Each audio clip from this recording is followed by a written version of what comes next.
আকাশবাণী খবর পড়ছি সুদীপ বসু। এখনকার বিশেষ বিশেষ খবর হল, প্রধানমন্ত্রী নরেন্দ্র মোদী বলেছেন এআইকে অন্তর্ভুক্তি এবং ক্ষমতায়নের হাতিয়ার হিসেবে ব্যবহার করতে হবে। ইন্ডিয়া এআই ইম্প্যাক্ট সামিটের পঞ্চম দিনে আজ লিডার্স ডিক্লারেশন গৃহীত হবে। কেন্দ্রীয় স্বরাষ্ট্রমন্ত্রী অমিত শাহ অসমের কাছাড়ে ভাইব্রেন্ট ভিলেজ কর্মসূচির দ্বিতীয় পর্যায়ের আনুষ্ঠানিক সূচনা করবেন। পশ্চিমবঙ্গে এসআর প্রক্রিয়া চূড়ান্ত ভোটার তালিকা প্রকাশ 28 ফেব্রুয়ারির পরে আরও পিছিয়ে যেতে পারে বলে নির্বাচন কমিশন জানিয়েছে। মার্কিন রাষ্ট্রপতি ডোনাল্ড ট্রাম্প বলেছেন, গাজা ত্রাণ প্যাকেজের জন্য বোর্ড অব পিসের প্রথম বৈঠকে 700 কোটি মার্কিন ডলারের বেশি বরাদ্দ হয়েছে। আইসিসি ক্রিকেট বিশ্বকাপে আজ অস্ট্রেলিয়া ওমানের মুখোমুখি হবে। আসছি বিস্তারিত খবরে। প্রধানমন্ত্রী নরেন্দ্র মোদী বলেছেন এআইকে অন্তর্ভুক্তি এবং ক্ষমতায়নের হাতিয়ার হিসেবে ব্যবহার করতে হবে। দক্ষিণ এশীয় দেশগুলির জন্য এর সঠিক ব্যবহার অত্যন্ত গুরুত্বপূর্ণ ভূমিকা নেবে। গতকাল নতুন দিল্লির ভারত মণ্ডপমে ইন্ডিয়া এআই ইম্প্যাক্ট সামিটে প্রধানমন্ত্রী বলেন, বিশ্ব এমন এক নতুন যুগে প্রবেশ করছে যেখানে মানুষ ও বুদ্ধিমত্তা একসঙ্গে উদ্ভাবন, সৃষ্টি এবং রূপান্তরের কাজে সামিল হচ্ছে। বিশ্বজুড়ে সাধারণ মানুষের হিতার্থে কৃত্রিম বুদ্ধিমত্তার ব্যবহারে একটি যৌথ সংকল্প গ্রহণের উপরেও জোর দিয়েছেন তিনি। শ্রী মোদী বলেন, ভারত শুধু নতুন প্রযুক্তি তৈরিই করে না, বরং তা দ্রুত গ্রহণও করে। ये समिट जिस भारत में हो रही है वो भारत 1/6 ऑफ ह्यूमैनिटी को रिप्रेजेंट करता है। भारत दुनिया की सबसे बड़ी युवा आबादी का देश है, सबसे बड़े टेक टैलेंट पूल का केंद्र है, सबसे बड़े टेक एनेबल्ड इकोसिस्टम का उदाहरण है। भारत नई टेक्नोलॉजी बनाता भी है और उसे अभूतपूर्व तेजी से अपनाता भी है। इस समिट का भारत में होना भारत के साथ ही पूरे ग्लोबल साउथ के लिए गर्व का विषय है। নতুন দিল্লিতে ইন্ডিয়া এআই ইম্প্যাক্ট সামিট 2026-এর ফাঁকে প্রধানমন্ত্রী গতকাল একাধিক বিশ্ব নেতার সঙ্গে দ্বিপাক্ষিক বৈঠক করেছেন। প্রথমে আবুধাবির ক্রাউন প্রিন্স শেখ খালিদ বিন মোহাম্মদ বিন জায়েদ আল নাহিয়ানের সঙ্গে বৈঠকে দুই নেতা ভারত সংযুক্ত আরব আমিরশাহীর ঐতিহাসিক সম্পর্কের কথা স্মরণ করেছেন। তারা কৃত্রিম বুদ্ধিমত্তার ক্ষেত্রে সহযোগিতা বৃদ্ধির পন্থা পদ্ধতি নিয়েও আলোচনা করেন। নেদারল্যান্ডসের প্রধানমন্ত্রী ডিক স্কুফের সঙ্গে বৈঠকে দুই নেতা এআইকে অর্থনৈতিক ও সামাজিক রূপান্তরের হাতিয়ার হিসেবে কাজে লাগানোর বিষয়ে মতবিনিময় করেছেন। তারা ভারত ইউ মুক্ত বাণিজ্য চুক্তির দ্রুত বাস্তবায়নের প্রতিশ্রুতির পাশাপাশি প্রযুক্তি ও উদ্ভাবনে সহযোগিতা বৃদ্ধির ওপর জোর দেন। সুইজারল্যান্ডের রাষ্ট্রপতি গাই পারমেলিনের সঙ্গে বৈঠকে বাণিজ্য, বিনিয়োগ ও প্রযুক্তির সহযোগিতা নিয়ে আলোচনা হয়েছে। বিদেশ মন্ত্রক জানিয়েছে, এই সহযোগিতা প্রযুক্তিগত অগ্রগতি, উন্নত মানের বিনিয়োগ এবং তরুণদের জন্য কর্মসংস্থান সৃষ্টি করবে। গ্রিসের প্রধানমন্ত্রী কিরিয়াকোস মিৎসোটাকিসের সঙ্গে বৈঠকে ভারত গ্রিস কৌশলগত অংশীদারিত্বের বিভিন্ন দিক পর্যালোচনা করা হয়। ফরাসি রাষ্ট্রপতি এমানুয়েল ম্যাক্রো বলেছেন, ফ্রান্স ও ভারত রাফাল যুদ্ধবিমান নিয়ে সহযোগিতা আরও বৃদ্ধি করতে আগ্রহী।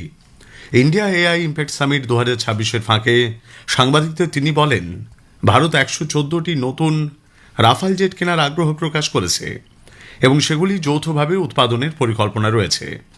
ম্যাক্রো বলেন, এই নতুন উদ্যোগে মেক ইন ইন্ডিয়া হবে মূল ভিত্তি। তিনি আরও উল্লেখ করেন, ভারত ও ফ্রান্সের মধ্যে বিশেষ আন্তর্জাতিক কৌশলগত অংশীদারিত্ব রয়েছে, যা উভয় দেশের জন্যই ফলপ্রসূ হবে। On Rafale, what we want to do is to expand. So India confirmed a few days ago its willingness to indeed command a new bunch of Rafale, 114, and to co-produce. So the Make in India will be core in this new command. On top of that, what we want to do is to improve the cooperation in maintenance capacities, in terms of diversification of approach, and to be much more, I would say, in a sort of mutual agreement cooperation. নতুন দিল্লির ভারত মণ্ডপমে India AI impact summit 2026 সম্মেলনের পঞ্চম দিনে leaders declaration গৃহীত হবে। আন্তর্জাতিক ক্ষেত্রে এআই পরিচালনা ও সহযোগিতার জন্য যৌথ অঙ্গীকার এবং একটি অভিন্ন রোডম্যাপ তুলে ধরা হবে। এই উপলক্ষে উচ্চ পর্যায়ের জিপিএআই কাউন্সিল মিটিং অনুষ্ঠিত হওয়ার কথা। সদস্য দেশগুলি দায়িত্বশীল ও অন্তর্ভুক্তিমূলক এআই সহযোগিতায় জোরদার করার বিষয়ে পর্যালোচনা করবে। সরকার কানপুরের ন্যাশনাল স্কিল ট্রেনিং ইনস্টিটিউটে বিমান চালনা ও প্রতিরক্ষা ক্ষেত্রে দক্ষতা বৃদ্ধির জন্য একটি জাতীয় উৎকর্ষ কেন্দ্র স্থাপনের ঘোষণা করেছে। এই কেন্দ্রটি প্রধানমন্ত্রী skilling and employability transformation through upgraded ITIs PM সেতু প্রকল্পের আওতায় ফ্রান্স সরকারের সহযোগিতায় গড়ে তোলা হবে। উপরাষ্ট্রপতি সিপি রাধাকৃষ্ণন গতকাল নতুন দিল্লিতে ওপেন এআই এর শীর্ষ কর্মকর্তাদের সঙ্গে বৈঠক করেছেন।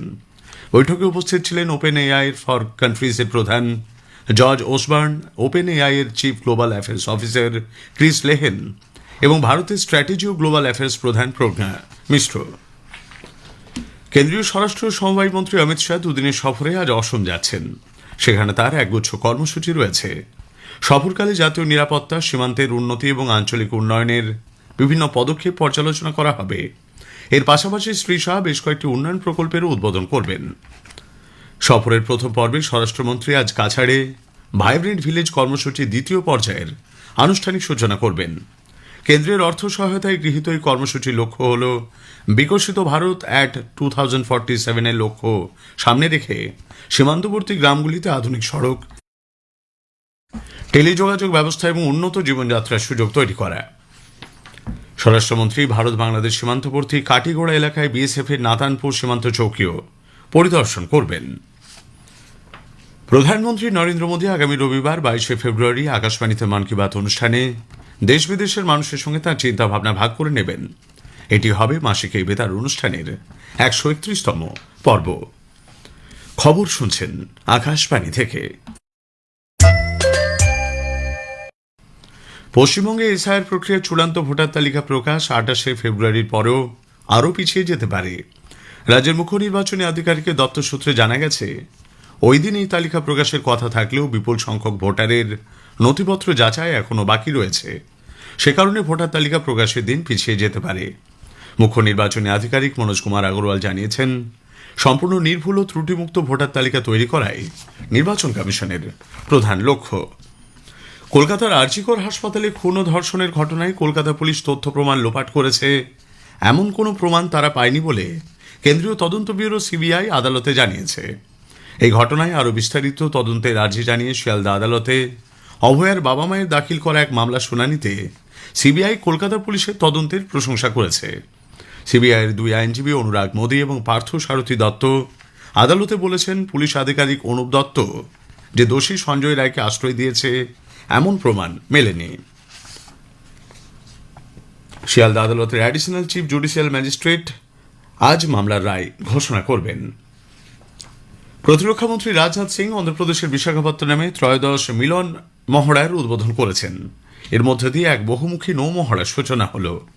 অনুষ্ঠানে শ্রী সিং বলেন, এই মহড়া সামুদ্রিক ক্ষেত্রে বিশ্বস্ত অংশীদার হিসেবে ভারতের প্রতি বিশ্বের অন্যান্য দেশের আস্থার প্রতিফলন। মার্কিন রাষ্ট্রপতি ডোনাল্ড ট্রাম্পের পৌরোহিত্যে ওয়াশিংটন ডিসিতে বোর্ড অব পিসের প্রথম বৈঠক শেষ হয়েছে। বৈঠকে মার্কিন রাষ্ট্রপতি ঘোষণা করেছেন যে গাজা ত্রাণ প্যাকেজের জন্য সদস্য দেশগুলি থেকে 700 কোটি মার্কিন ডলারের বেশি অর্থ বরাদ্দ করা হয়েছে। সর্বসম্মতভাবে এই প্রস্তাবে ছাড়পত্র মিলেছে বলেও ট্রাম্প জানিয়েছেন। তিনি বলেন, গত অক্টোবরে যুদ্ধবিরতির পর থেকে মার্কিন যুক্তরাষ্ট্র ও সহযোগী দেশগুলি গাজায় বিপুল পরিমাণে মানবিক সহায়তা পৌঁছে দিয়েছে। মার্কিন রাষ্ট্রপতি ডোনাল্ড ট্রাম্পের প্রশাসন সেভ আমেরিকা অ্যাক্ট নামে একটি নতুন আইন প্রস্তাব করেছে। এর আওতায় নাগরিকদের ভোটদানের জন্য বাধ্যতামূলকভাবে ভোটার আইডি কার্ড এবং নাগরিকত্বের প্রমাণ দেখাতে হবে। আইসিসি টি-20 বিশ্বকাপ ক্রিকেটে শ্রীলঙ্কার পাল্লেকেলে আজ অস্ট্রেলিয়ার নিয়ম রক্ষার ম্যাচে ওমানের মুখোমুখি হবে। ম্যাচ শুরু হবে ভারতীয় সময় সন্ধ্যে 7টায়। গতকাল আফগানিস্তান 82 রানে কানাডাকে হারিয়ে দেয়। জিম্বাবুয়ে শ্রীলঙ্কার বিরুদ্ধে 6 উইকেটে জয় পেয়েছে এবং ওয়েস্ট ইন্ডিজ 42 রানে ইটালিকে পরাজিত করে। শেষ করার আগে খবরের বিশেষ কিছু অংশ আরও একবার। প্রধানমন্ত্রী নরেন্দ্র মোদী বলেছেন, এআইকে অন্তর্ভুক্তি এবং ক্ষমতায়নের হাতিয়ার হিসেবে ব্যবহার করতে হবে। ইন্ডিয়া এআই ইম্প্যাক্ট সামিটের 5ম দিনে আজ লিডার্স ডিক্লারেশন গৃহীত হবে। আইসিসি ক্রিকেট বিশ্বকাপে আজ অস্ট্রেলিয়া ওমানের মুখোমুখি হচ্ছে। খবর শেষ হলো। এর পরের খবর সকাল 7:25